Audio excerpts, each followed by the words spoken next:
Mulai sekarang. Baik, Assalamualaikum warahmatullahi wabarakatuh. Sebelumnya yang terhormat Ibu Aulia Utami Putri SIPMSI serta teman-teman sekalian yang berbahagia. Puji syukur kita panjatkan kehadirat Allah Subhanahu wa taala karena berkat dan hidayahnya kita masih dapat melakukan presentasi pada hari ini. Salawat beriringkan salam kita curahkan kepada junjungan kita Nabi Muhammad Sallallahu Alaihi Wasallam. Adapun kelompok yang akan melakukan presentasi yaitu dari kelompok 8. Sebelumnya saya akan memperkenalkan teman-teman terlebih dahulu. Next slide.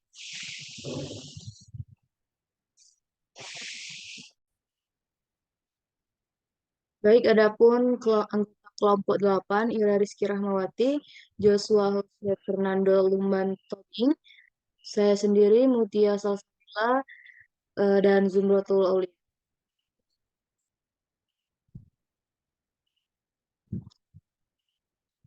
Adapun daftar isi dari materi kami pada hari ini yaitu pembukaan. Kemudian ada 2 kota besar yaitu Sulawesi. Kemudian ada sektor SDA dan pendapatan, lalu kesimpulan.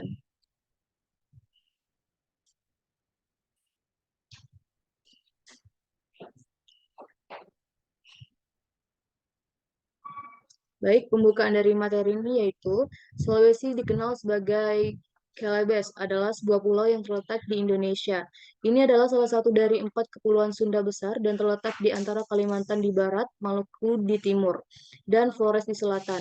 Sulawesi adalah pulau ke-11 terbesar di dunia dan memiliki populasi lebih dari 19 juta orang. Sulawesi terbagi menjadi 4 semenanjung, Semenanjung Sulawesi Utara, Semenanjung Timur, Semenanjung Selatan, dan Semenanjung Tenggara. Pulau ini terkenal dengan bentuknya yang unik, menyerupai anggrek atau kepiting, tergantung dari sudut pandang. Pulau ini adalah rumah bagi keanekaragaman flora dan fauna yang kaya, termasuk banyak spesies endemik.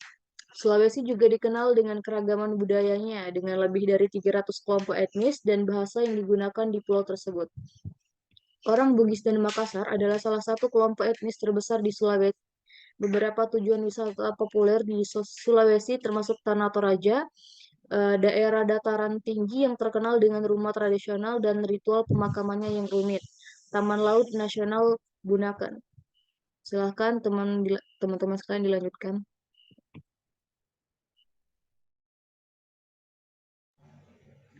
Baiklah, selanjutnya kota besar Sulawesi, Manado dan Palu. Manado dan Palu adalah 2 kota berbeda yang terletak di Provinsi Sulawesi. Manado adalah ibu kota Provinsi Sulawesi Utara yang terletak di ujung timur laut Pulau Sulawesi. Terkenal dengan masakannya yang unik, pemandangan bawah laut yang indah, dan warisan budaya. Palu di sisi lain adalah ibu kota Provinsi Sulawesi Tengah yang terletak di pesisir barat Pulau Sulawesi, dikelilingi oleh pegunungan yang indah dan dikenal dengan perpaduan unik antara budaya tradisional dan modern.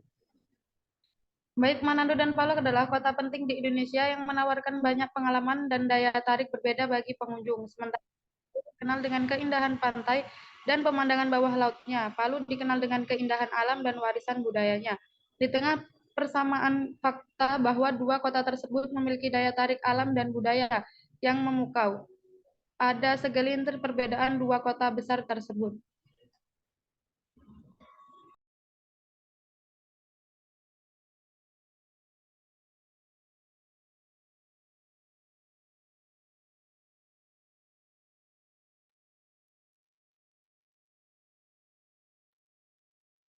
Selanjutnya ada Manado.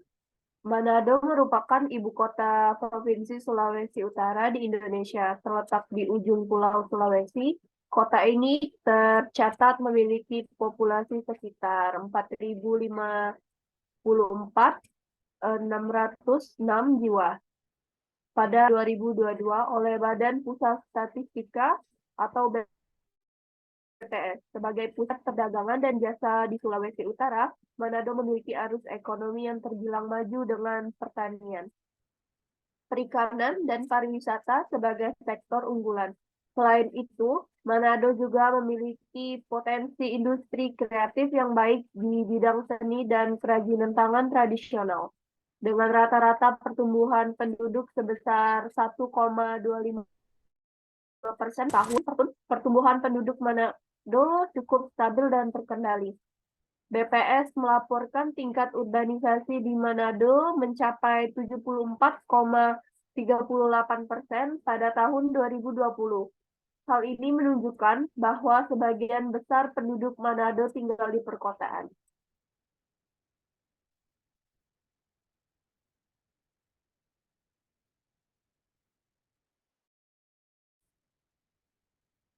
Terdapat fakta bahwa kota Manado juga salah satu kota termiskin di Provinsi Sulawesi Utara. Sulawesi Utara tercatat memiliki jumlah penduduk miskin sebesar 185,14 ribu jiwa pada tahun 2022.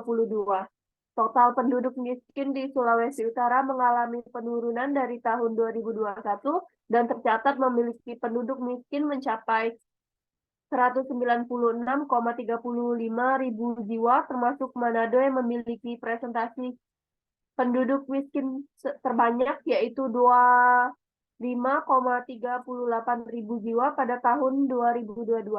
Pemerintah Kota Manado melakukan beberapa upaya penekanan angka kemiskinan seperti pemberian lahan perkuburan gratis hingga pemberian dana pada lansia. Penurunan jumlah kemiskinan di tahun 2022 menjadikan Sulawesi Utara sebagai provinsi dengan angka kemiskinan terendah se-Sulawesi.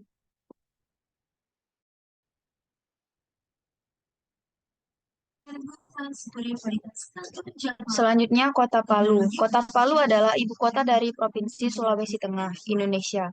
Kota ini terletak di pantai barat daya Pulau Sulawesi, dengan sebagian wilayahnya berada di dataran tinggi. Kota Palu terkenal dengan wisata alamnya yang indah, seperti Pantai Talti, Pantai Tanjung Karang, Danau Lindu, dan Taman Nasional Lore Lindu. Selain itu, Kota Palu juga memiliki sejumlah bangunan bersejarah dan berbudaya, seperti Benteng Kastil, Masjid Raya Palu, dan Tugu Palu Basala. Kota Palu juga merupakan pusat perekonomian, pendidikan, dan pemerintahan di Sulawesi Tengah. Memiliki luas sekitar 398,29 km. Menurut BPS, pertumbuhan pendudukan Kota Palu dari tahun 2010 hingga 2020 mengalami tren kenaikan. Pada tahun 2010, jumlah penduduk Kota Palu sekitar 336.000 jiwa. Sedangkan pada tahun 2020, jumlah penduduknya mencapai sekitar 378.000 jiwa. Dalam kurun waktu 10 tahun tersebut, pertumbuhan penduduk Kota Palu rata-rata sekitar 1,2% per tahun. Namun, angka ini masih berada di bawah pertumbuhan penduduk rata-rata nasional Indonesia, yang mencapai sekitar 1,5% per tahun.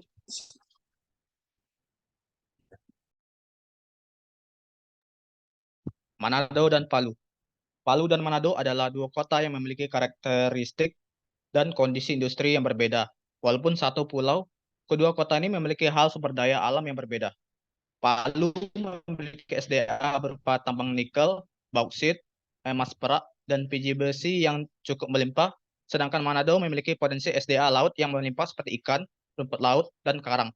Hal ini dipengaruhi oleh posisi geografis. Palu terletak di tengah Pulau Sulawesi, sementara Manado terletak di ujung Pulau Sulawesi. Hal ini juga yang membuat Palu memiliki akses yang lebih mudah ke daerah-daerah lainnya, sedangkan Manado memiliki akses yang lebih mudah ke daerah-daerah di utara Sulawesi dan Filipina. Palu memiliki SDA hutan yang masih cukup luas, sedangkan Manado lebih banyak ditanami oleh lahan pertanian. Dalam hal pengembangan ekonomi, Kota Palu dapat mengembangkan sektor pertambangan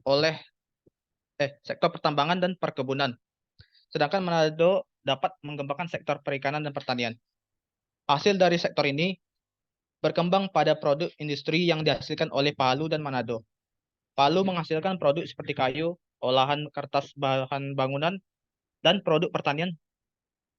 Sedangkan Manado menghasilkan produk perikanan seperti ikan segar, udang, dan lobster, serta produk kerajinan tangan dan makanan khas daerah. Palu memiliki infrastruktur yang lebih baik daripada Manado. Palu memiliki akses jalan yang lebih baik dan juga memiliki bandara yang lebih besar. dan modern. Sementara itu, Manado masih membutuhkan pengembangan infrastruktur dan dukungan sektor industri agar para wisata dapat berkembang pesat.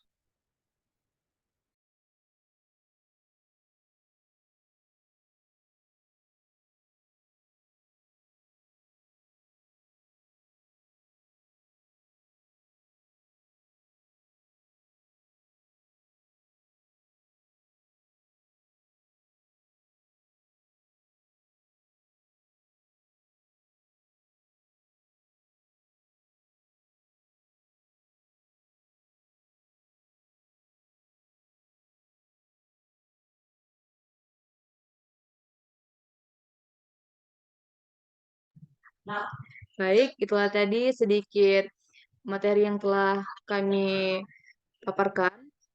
Maka dari itu, izinkan saya membacakan kesimpulan dari materi kami. Sulawesi terbagi menjadi 4 semenanjung, Semenanjung Sulawesi Utara, Semenanjung Timur, Semenanjung Selatan, dan Semenanjung Tenggara. Masing-masingnya memiliki kota yang besar yang memiliki kelebihan dan kekurangan yang berbeda. Kelompok 8 mengambil 2 kota besar yang berada di Sulawesi, yaitu Manado dan Palu. Manado adalah ibu kota Provinsi Sulawesi Utara yang terletak di ujung timur laut Pulau Sulawesi. Terkenal dengan masakannya yang unik, pemandangan bawah laut yang indah, dan warisan budaya. Palu di sisi lain adalah ibu kota Provinsi Sulawesi Tengah yang terletak di pesisir barat Pulau Sulawesi. Dikelilingi oleh pegunungan yang indah dan dikenal dengan perpaduan unik antara budaya tradisional dan modern. Perbedaan wajah masing-masing kota ini juga memberi dampak pada pendapatan kedua kota ini. Sebelumnya kami mengucapkan terima kasih kepada teman-teman sekalian yang telah menyimak dari materi yang telah kami paparkan. Berdasarkan ketentuan dari Ibu Aulia, sesi tanya jawab akan dilakukan di kolom komentar. Sekian dari kami, terima kasih. Wassalamualaikum warahmatullahi wabarakatuh.